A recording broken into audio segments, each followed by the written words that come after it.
Hey guys, welcome back to my channel, and I am just in time for Christmas with this prime rib recipe. It's so quick. Listen, this video is only like what, 5.5, 6 minutes. I'm going to show you really quickly how to make a delicious prime rib. Let's go.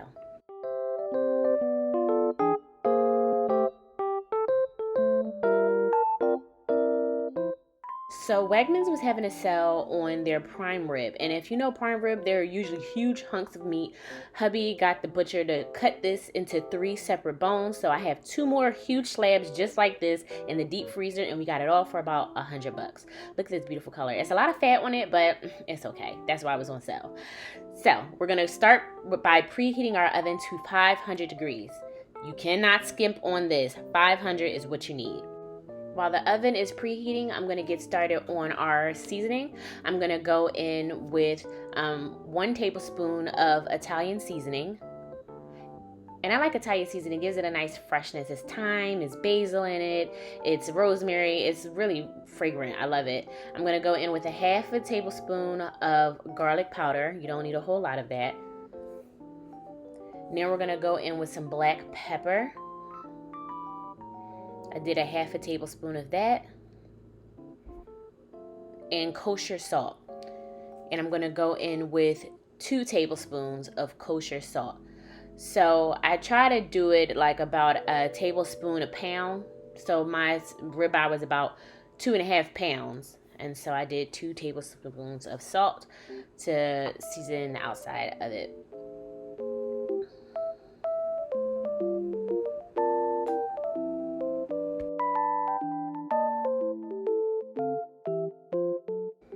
Also, really quickly, my Italian seasoning has red pepper flakes in it, so feel free to add a little bit to yours if you like.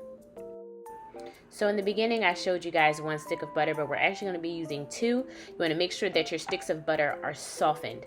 We're going to use this to coat our prime rib, so you want to make sure that it's soft and pliable so that it can spread nicely onto your prime rib evenly. As you can see, I'm struggling with my butter. I didn't let it soften enough, but I eventually got it to work out the way that I needed it to. So now that my butter is starting to get softened, I'm going to switch over to a spatula just so that I can scrape the sides and really get that seasoning incorporated in the butter. And I'm going to go ahead and add my 2nd stick of butter. I melted it a little bit too much. I put it on top of the stove, which, as you saw, was preheated to 500 degrees. So it melted my butter pretty quickly. But it's okay. You want a thick paste of a butter. You just don't want your butter to be liquidy. You want it to be thick so that it can smear onto your prime rib.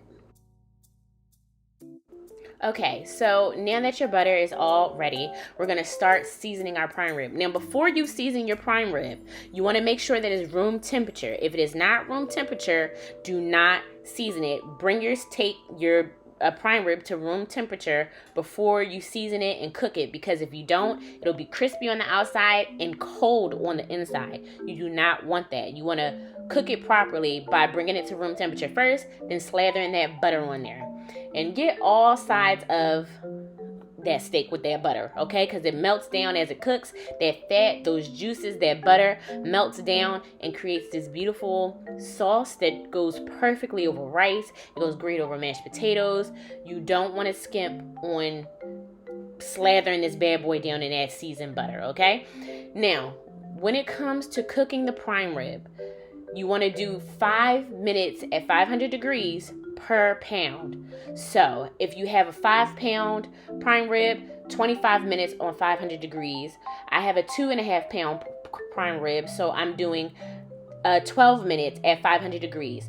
After your minutes are up, turn off the oven and leave it there. Leave it closed. Do not touch your prime rib. Let it cook in that residual heat for 2 hours.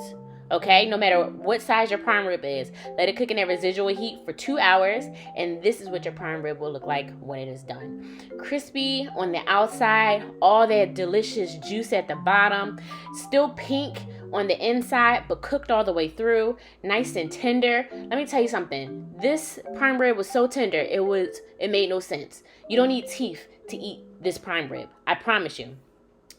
Serve it up with whatever you want to serve it up with.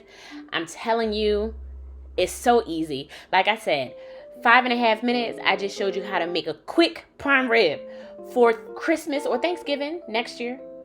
But if you like this recipe, make sure you like the video, leave any questions or comments you have down below.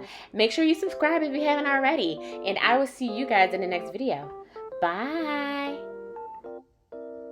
Oh, and before I go, Merry Christmas and Happy New Year, y'all. I hope you guys have a wonderful holiday season. I'll see you guys again. Bye.